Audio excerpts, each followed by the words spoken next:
That's Soda Pup. Hello, and welcome to the Soda Pup Enrichment Lab podcast, where we speak to experts, authors, practitioners, and brands about canine enrichment practices. Join us as we learn from our guests how to help our dogs lead a happier, healthier, and more enriched life. And now, here's your host, Chris Chandler.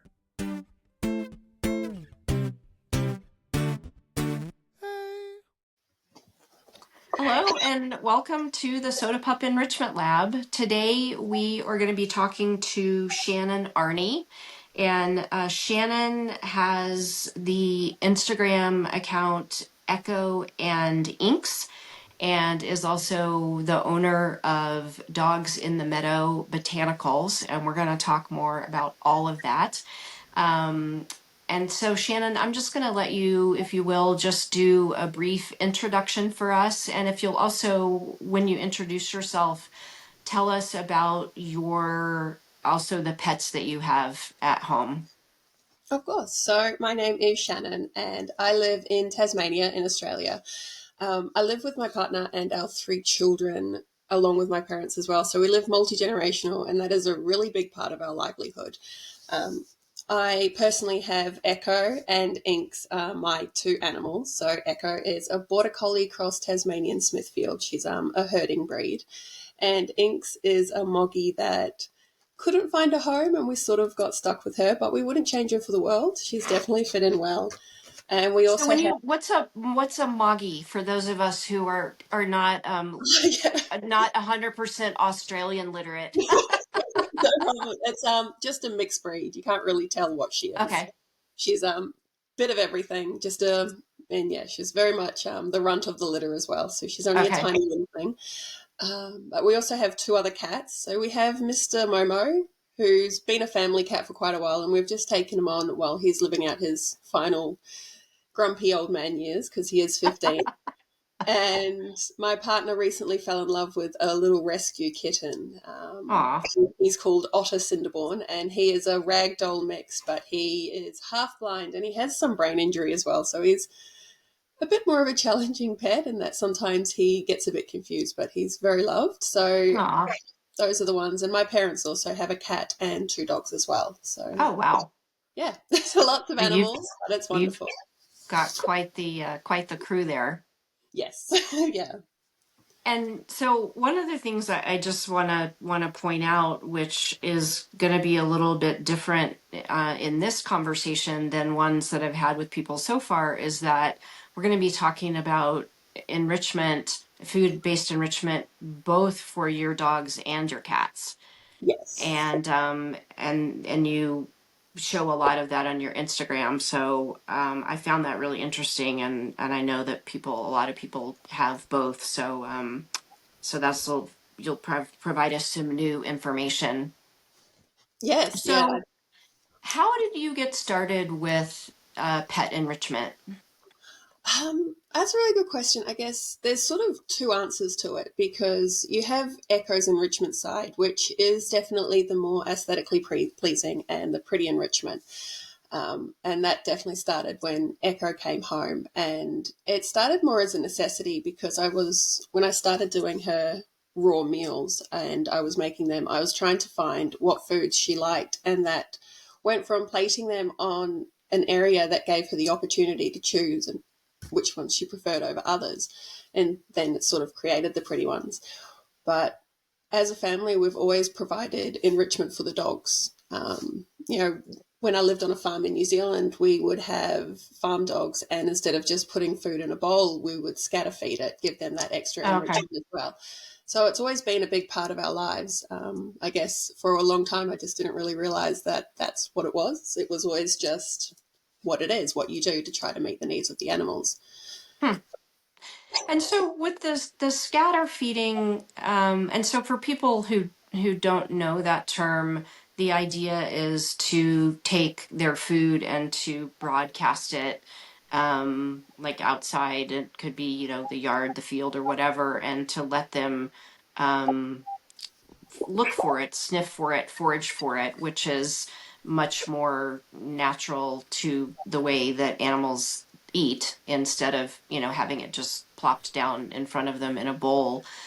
So do you know how you got introduced to the idea of scatter feeding? I can't say. I think it's always my parents did it.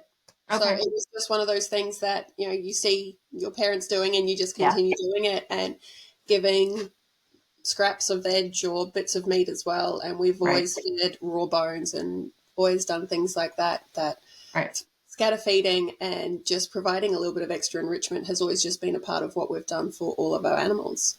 Right. So one of the things that I really noticed by looking at your Instagram and watching the reels is that you feed a huge variety of foods, and uh, and of course this may not be as unusual to people in Australia and maybe New Zealand, but to those of us in other parts of the world, some of it is pretty unusual. And so I was just wondering if you could tell us some of the animal products that you use for feeding your dogs and your cats, and if there's any distinction between products that you use for those two. And then also, I'm curious about where you procure some of those items. Okay, sure. So I think one of the ones, well, I guess there's two that really surprise a lot of people when they first come across what I feed, and that would be wallaby and possum. So both of them are considered pests in Tasmania, especially because of where I live. It is a small island down the bottom. There are no natural predators for a lot of these Okay. animals. So the wallaby population and the possum population, they really grow out of control. There is also different species of that. So there are a few of the species that are classified as endangered or protected, and I don't feed those. The meats that I get they're hunted animals by people Okay. who have a license to hunt, and it's Mhm. very strict here as well. So hunting and gun laws are very, very strict here. So it's not just easy for anybody to go and get them, and they then sell the animals after they've been hunted to local pet butchers, and Okay. that's where I then get it from as well. There are other ones as well. I do sometimes get horse. I'm very cautious about where I get the horse from, and it is usually Say what is, did you say horse? yes, Okay. yeah. So it's usually old farm animals, like people who have used the horses to help with herding and things like that, and Uh-huh. they choose to have the meat from their animals instead of just being thrown into landfill to go to a Right. use. So Right. that's something I'm also quite cautious of. It's a big part of what I feed is I also feed a lot of offcuts of human consumption, so a lot of the organs that people don't usually Right. eat, and a lot of it is I prefer to use products that are considered waste or products that would just be thrown out rather than throwing them out because I'm able to feed my animals a biologically appropriate diet without it greatly impacting on others. Right. And so I know that one of the things that um, is nutritionally, I think, if you'll, I mean, correct me if I'm wrong, but that is nutritionally beneficial about that is that, in the wild, animals, they don't just eat like, often we do as people, they don't just eat the certain cuts of the meat, right? Yeah, yeah, They eat it all. they do. Yeah, And they're not out there yeah, with and little knives cutting off little flanks of steak. right, right. And so that provides them a wider level of nutrition than they might get, in a certainly in a bag of kibble. But it mimics their natural diet a lot more strongly. Yeah, and it helps as well because of the way the digestive system is designed as well. We know that dogs are facultative carnivores, that they really thrive on having a diet that is predominantly meat and having these more unique parts as well. I feed a lot of things like wallaby tails and wallaby frames are some of Echo's favorite bones, but we Ah, also do a lot of different organs as well. And it's all these sorts of things that I really think have helped her be incredibly healthy. She's 4, and it's coming up to 4 years since she came home, and we've had no health issues, nothing. She's always been really healthy, happy, really good weight. And I do think that her diet plays a really big part of that. yeah. And are there different things that you feed to your cats versus dogs? Yes, so the cats, because they're obligate carnivores, they don't need any plant matter, so they don't really get much. But Inks especially, she has some because if I don't put any on her plate, she'll actually sneak over to Echo's while she's eating and steal some of hers. So she always gets a little bit, but they get a lot more of their whole diet is more meat based and animal Mhm. based. Yeah. And so what other, so I just wanted to go back again to just some of the, I had just made some notes. So some of the other things that you had seen that you included in meals were also things like, well, mutton, um, goat trachea, Yep. different parts of emu, right? Yes. Yeah. Okay. And so and then also you had mentioned like different parts of pig as well, like pig snout and pig eye. Is that right? Yes. Inks loves Okay. her eyes. And so where do you get emu? So I bought emu, and I bought a lot of it in bulk. Actually, I ended up with about 20 kilos of lung and the same of heart, and so many. Yeah, I've got so many random body parts in my freezer. Not of humans. Not of humans, no, no. So I have a lot of that, and I bought that in bulk from a company that's currently on hiatus, but they're on the mainland of Australia, and I would buy in bulk and get that shipped down to me. Yeah. I'm fortunate enough that I can actually buy in bulk, and I Mhm. have the ability to buy it for one and also store it. So a Yeah. lot of the stuff I buy in bulk, it lasts us for a year because I do like Yeah. to switch through the proteins. It helps as well with the nutritional balance because different proteins have different nutritional qualities. Right. So by switching it around, it really helps to create that balance for the animals. Right. So one of the things I wanted to ask you about is that you seem to have a lot of knowledge about nutrition for both your dogs and your cats, and so I'm just wondering about how you learned about that, how you assess if that your animals are getting the adequate nutrition, how you learned about it, and particularly like for people who are not used to feeding raw, or I think as you refer to it, feeding fresh, which I also want to come back around to that terminology. Can you just tell us about how you have learned about that? Sure. So with Echo, when she came home, I had her on a pre-made raw. That was Big Dog, and it's one of the leading pre-made raws that we have in Australia. I did find with Echo that she wasn't overly keen on the mushy texture of it, which a lot of pre-made raws do have. So when I Because wanted, it's all usually ground up and then put yeah, in and a the water roll or something content, like that, right? Yeah. the water content of the plant matter as well just really makes it quite mushy. So I started making her own, and I was aware of the fact that dogs do have more unique nutritional requirements than what humans do. So I wanted to make sure that I was meeting all those needs for her. So I started to deep dive into research, and it did become a bit of a hyperfixation for me. There was a lot of late nights just reading countless studies. And then I did a couple of courses as well about canine nutrition, and I've just continued this non-stop passion for researching and reading and learning more about it. I do think that there is quite a big difference, though, between feeding your own dog, especially if that dog doesn't have any health issues or anything like Mm. that. And there are a lot of dogs who do have health issues that I think sometimes it really does benefit from having someone who is more qualified, who has the knowledge and understanding of a raw diet to help them. Yeah. But yeah, throughout Yeah. years of research, I've more than comfortable, and my animals, I guess I manage them. Their body weight is one indicator. So I always sort of, I don't tend to weigh out food, which I think surprises a lot of people. I also don't weigh my own food. I'm pretty good at understanding what I need in a meal and what my animals need in a meal. Right. And I regularly, you can sort of tell as well by their body language.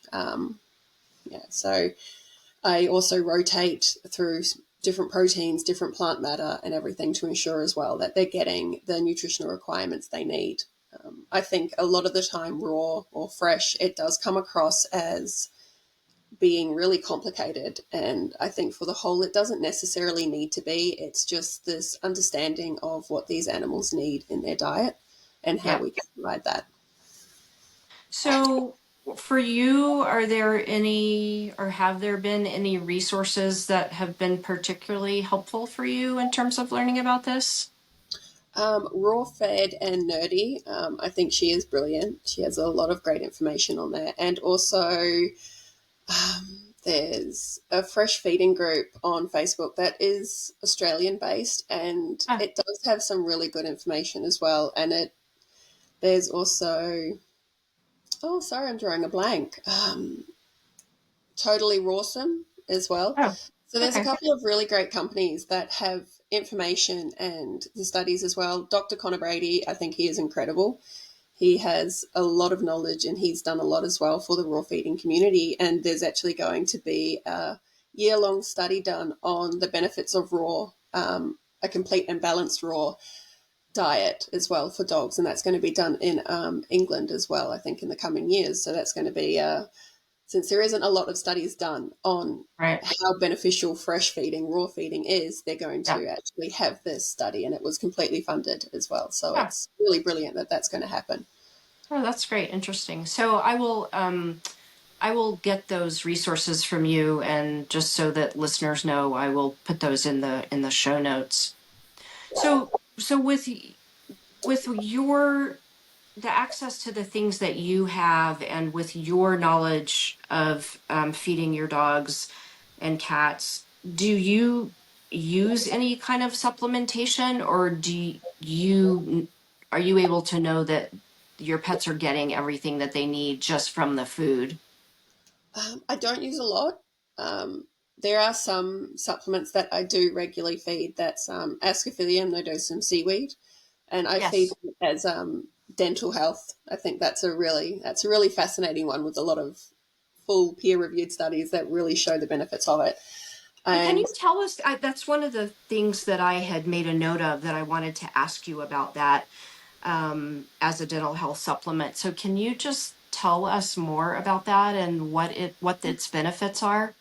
of course, so it's a special seaweed that only grows in the North Atlantic Ocean. So it's usually harvested off of Canada and Norway in that sort of area. And it's dried, and there's been research into it that it shows it helps reduce the buildup of plaque and tartar. Mm. So it's really good for that. And it also has iodine in it as well, which is also a beneficial part for dogs' diets, which does often get overlooked. Same with salt. I think people are quite terrified when there's salt in dogs' food, but it is an Ah, important part of their diet as well in moderation. So I like feeding it for that benefit, especially.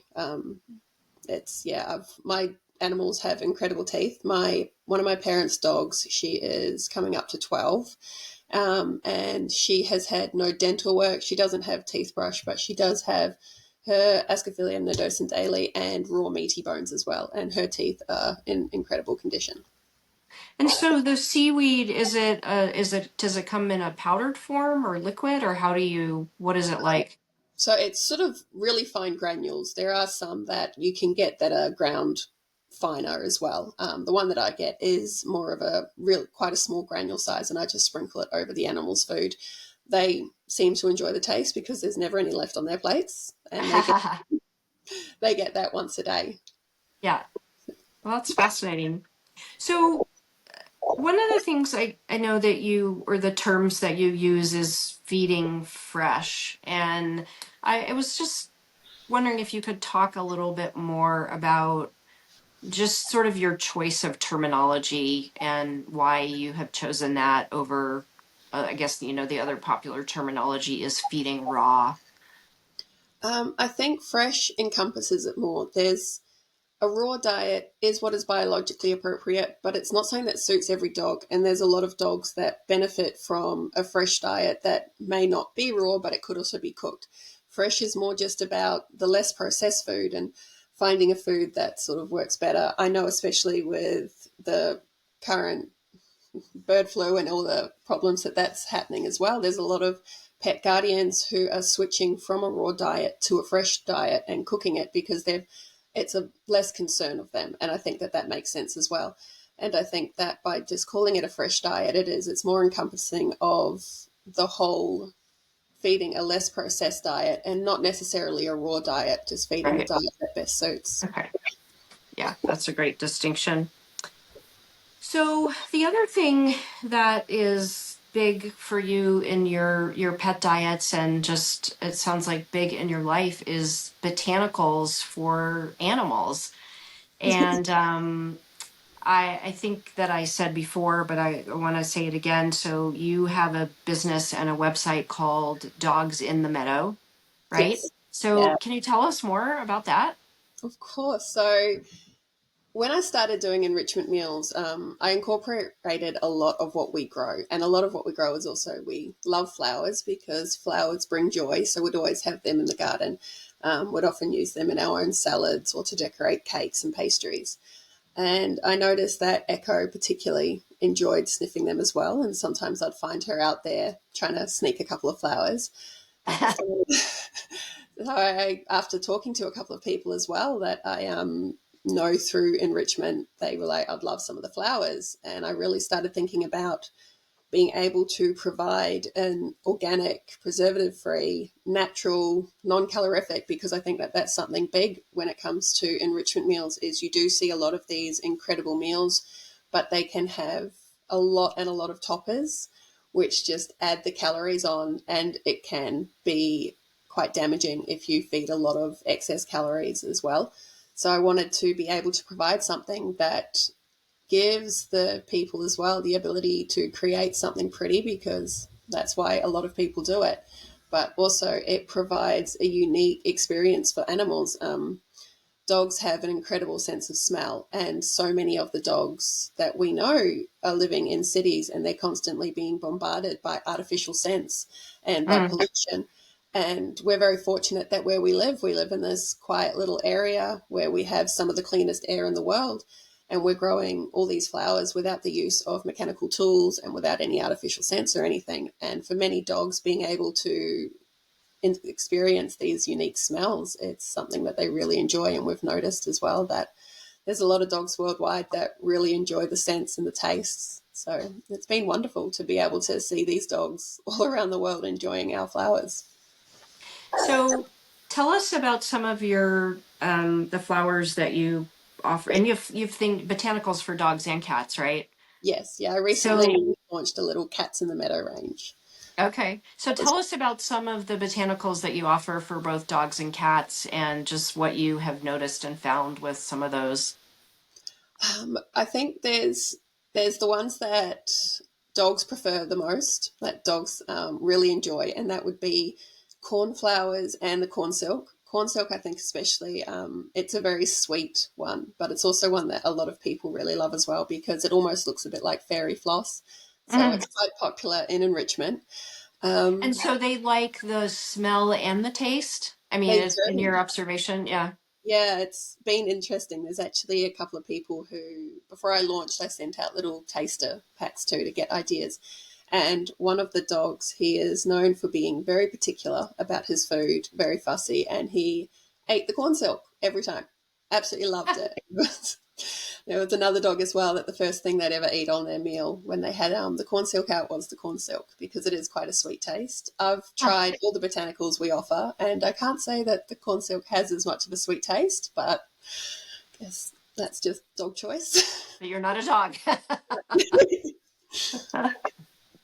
So yeah, I have those. Then there's also the side of the botanicals that humans prefer. So things like the whole sunflowers, they are very popular. People absolutely love those. We purposely grow them so that they're really close together so that they don't actually get too big.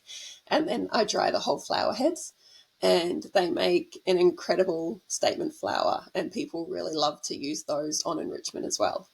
Wow. And so they use all parts of the flower. They do. With things like the sunflower, I do tend to recommend sort of crumbling it up a bit because it is quite hard and plant matter. So the Mhm. petals usually come off. But yeah, there's lots of that. And also, I do a range of herbal teas as well. So they're also quite popular as well. I know Echo gets a herbal tea every day. In the summer, I tend to make one up and then I freeze it on lick mats for her. So it's like a nice little Okay. herbal ice block. Does she have a favorite? She does. She really likes ginkgo, please. What? Say it again. Ginkgo, please. Oh, So ginkgo. Okay. yeah, so Oh, it's quite a sweet florally one. So she really likes that wow. with just a little touch of honey in it. It's her favorite. Ha. And what about the cats? Do the cats have favorites and things they like? They love the catmint flowers. That's been very Okay. popular, which is quite good. And And as they well, will just eat the flowers themselves.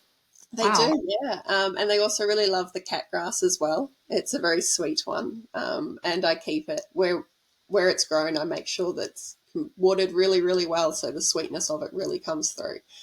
And they also have, there's a stalk fatty one and a frolic one. And the frolic one has brassica flowers in it, which are these gorgeous little yellow flowers, and they have a taste that is very similar to broccoli. So it's also quite a nice sweet taste that cats often enjoy as well. So it was a bit harder trying to create rather these mixes that cats would enjoy, knowing that they can be a bit more selective with their food. Yeah. I like your use of the word selective instead of picky. Tiring is often another one I get. And do the cats like the teas? They do, probably not quite as much, which is understandable. So I do also make them little ice blocks during the summer days. So they get the teas, but instead of using a touch of honey, I tend to mix in freeze dried organs or some freeze dried meat, and it gives it that little meaty taste that they do like. Oh, okay. Okay. So, with the flowers, I'm assuming that you were growing flowers first for flowers for people, Yes. and then you discovered or that the dogs and the cats enjoyed them as well. Yeah. So So we have how did you figure that out?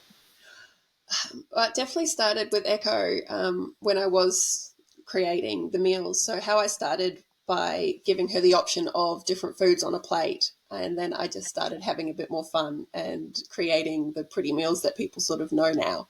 Yeah. And I was looking for different toppers I could add that wouldn't impact on the meal that I was making. There's some incredible different toppers you can use, but every Yeah. time I'd look at them, I'd realize that adding lots of different freeze dried meats, for example, adds so many more Right. calories and it makes it such a bigger meal. And so I Yeah. wanted to be able to add something that would give me the satisfaction of making a pretty meal because I do find it very relaxing, but without it negatively impacting on Echo's diet. So I started using the flowers from our garden and then, yeah, it definitely just snowballed from there. So you were talking about, I'm going in two different directions in my mind here, so I'm trying not to forget. So, one of the things that I have really enjoyed talking to people about is the creative aspect of food enrichment for themselves while they are also providing really great nutrition for their animals. So, can you just talk about what that's been like for you, that creative aspect of it? Definitely. So a big part of it is I have a pretty severe anxiety disorder, and it can be very hard a lot of the time to get through the day. And that's usually when, and because of that, I needed to find an outlet.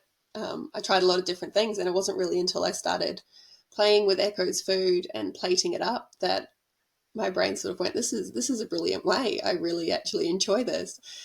And that's also often when I make the more intricate meals for Echo because it's something that I can focus on. It's a single Mhm. task that focuses, and that's something like that's really why I personally do it. And I know a lot of other people who do these enrichment meals for the same or similar reasons, is it's a really nice way to be able to focus and block out a lot of what's happening in the outside world and just sort of really focus on this singular thing. And it's, yeah, it's, I guess it's sort of hard to explain sometimes, but it really is. It's No, it makes sense. I mean, it sounds like it's in like any other creative pursuit for people, whether it's, knitting or drawing, or it's a way to take a little bit of a time out and focus on something that is relaxing and enjoying, and that also has this great. I mean, it's a benefit for you, but this also great nutritional benefit for your pets. yeah. Yeah, and I think it's really a win-win there because it's something that I get to do that I benefit from it, and I'm providing my animals something as well. And I mean, I know that they don't particularly care about the pretty plating of it, Right. but I know that they do enjoy the different scents and tastes as well. Yeah. And it's really fascinating sometimes sitting there and watching them eat a meal that I've made for them. And very rarely do they leave anything behind. The cats more so, but even then, Yeah. it's usually Yeah. maybe a couple of petals, everything else gets eaten. And it's really amazing to sit and watch and see the way that they choose to eat these meals and to see the way their brains work as well, and that they are enjoying it and they're getting their own version of enrichment from it. Yeah. So, what are your observations about for both your dogs and your cats about like maybe how they go through a meal and what they choose first, and are they do they eat one thing, or do they make a trip around the bowl? How does that work for them? Echo does tend to sniff everything first, sort of. So she will. She likes to sniff things. She does have a few favorite things that she'll always go for first. So it's quite disgusting, but she does love her pig brain. That's always one that goes first. And any sort of fish as well. That's for Yeah. Inks as well. Inks loves her fish.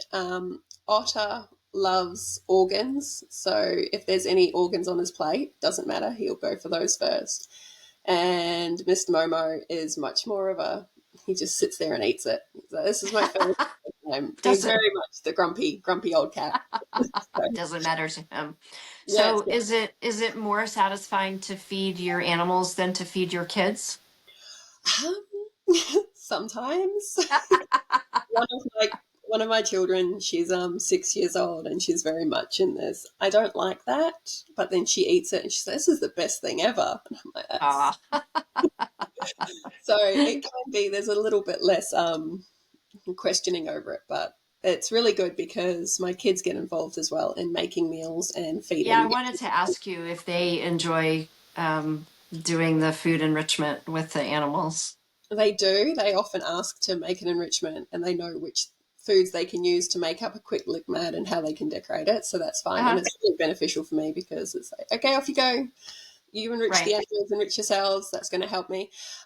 So they definitely do that, and they do enjoy it, and they really love the nutritional side of it as well. It's been quite interesting. My oldest is 12, and he finds it very interesting the way different people feed their animals.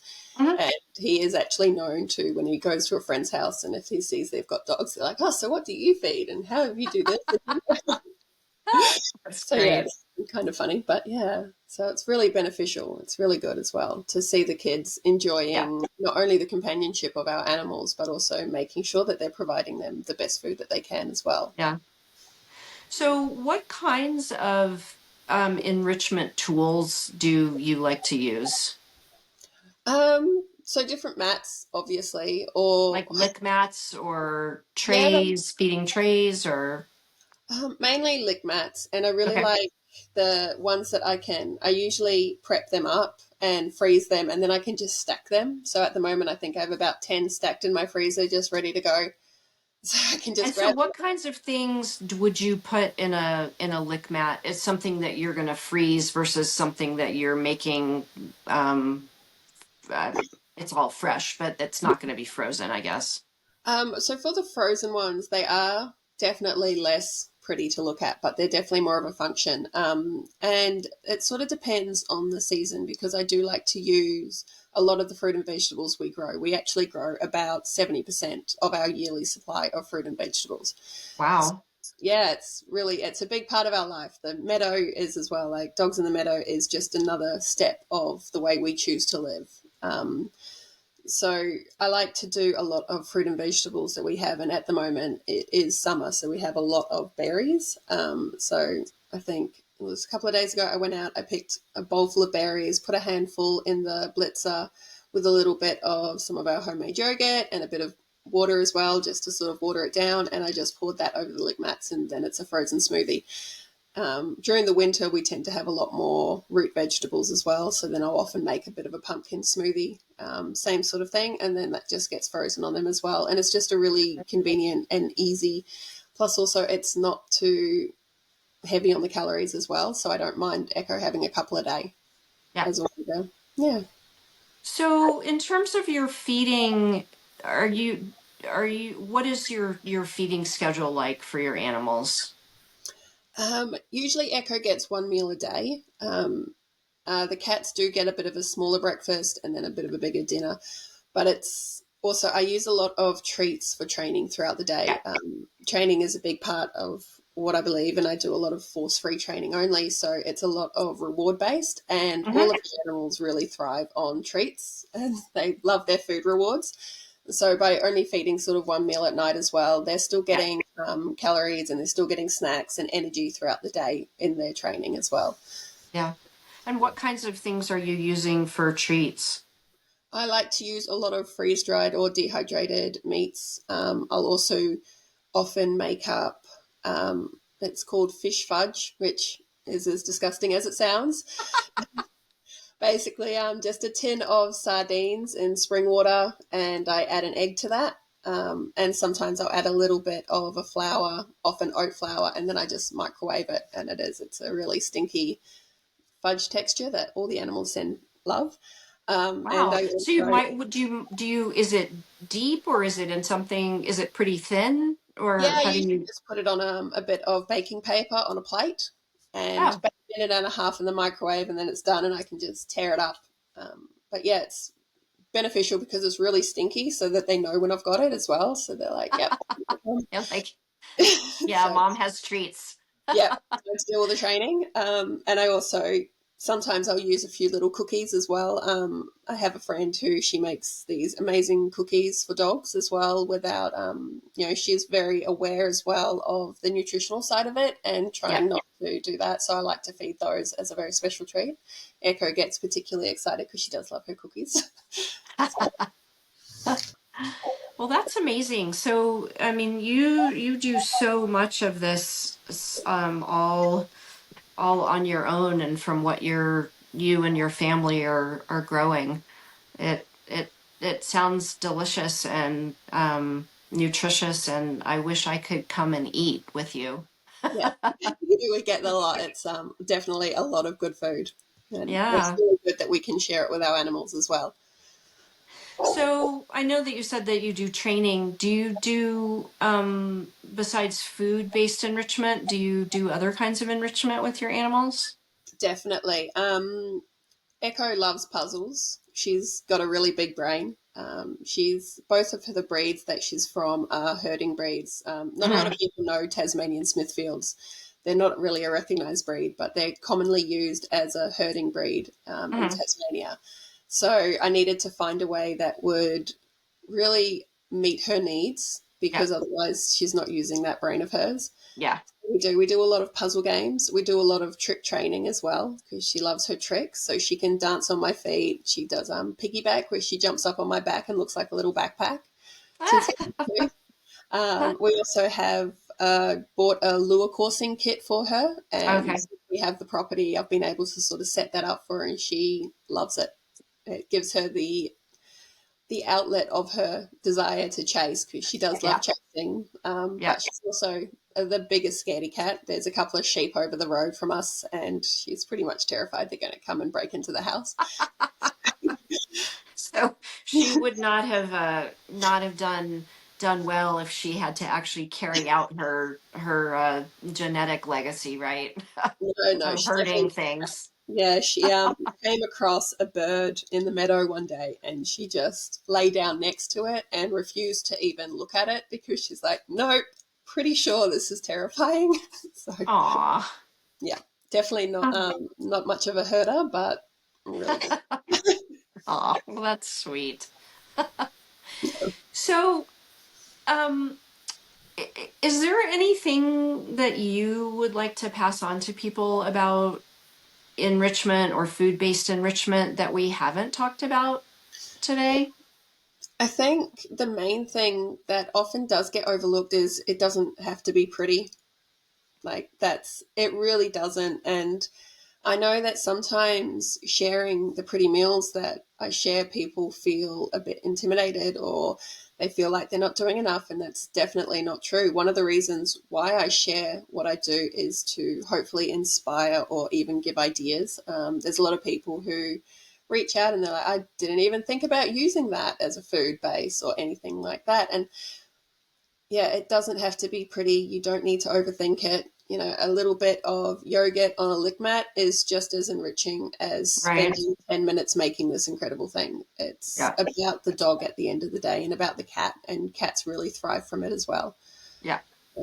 Is there a place that you go turn to for ideas? Like the idea of the I'm spacing what you called it, the sardine Oh, the fish treat. wings. Yes, yes. Like, is there a place that you turn to for ideas of things like that? Some of them. So, I mean, that originally started from a dog training near me where I took one of my old dogs and they recommended it as a training treat because it is really high value because it stinks. Dogs love it. So got that from there and I sort of adapted and adjusted it to fit my needs better. A lot Yeah, of the inspiration I get is from other people on social media who do these enrichments as well. There's an yeah, incredible community of people and I'm very yeah. fortunate that I've been able to find my people. We all like to put us in a room and we'll just sit there and talk about dogs and pretty food. Yeah. Well, and that's why, we appreciate having you and our other guests here because that's what we're really wanting to do is just to share and just to continue to encourage this community that, has so much knowledge and just help people get it out there and develop the community more. I think it's a wonderful thing because it's definitely a community that not only benefits the people, it benefits the Yeah. animals as well. And I think Yeah. that that's wonderful to be able to share and get more people on board with it. Yeah. So, if you were a dog, what kind of dog would you be? Oh, oh, that's a good question. I don't know. I'd probably say a border collie, only because I love border collies, but I also do think that they're a bit neurotic at times. So So, do you see yourself a little bit in that? a little bit of that, highly focused on certain things and hard to switch off, but overall, a really good dog. So, Well, thank you so much. I really appreciate you being here. I want to encourage people to look at your Instagram and also to go to your website. And again, all that information will be in the show notes. All of your imagery is really beautiful, and there's lots of amazing information. So I really appreciate you taking your time to be here and to share with us. And I learned a lot. I'm gonna get brave and make the stinky sardine thing and see how that goes. yep, I'm sorry in advance if it stinks out your house. That's all right. I'll open the windows. Yeah. Well, thank you so much for having me. It has been wonderful to be able to talk to you. Yeah, thank you. Thank you for listening to this episode of the Soda Pup Enrichment Lab podcast. We hope you've learned new ways to keep your dog enriched and entertained. You can find more information about our guest and how to contact us in this episode's show notes. You can find this podcast wherever you get your podcasts. You can also view it on the Soda Pup Enrichment Lab YouTube channel and on our website at sodapup.com. If you enjoyed this episode, you can help us by subscribing, by recommending the podcast to others, and by leaving a review. Thanks. We'll see you next time.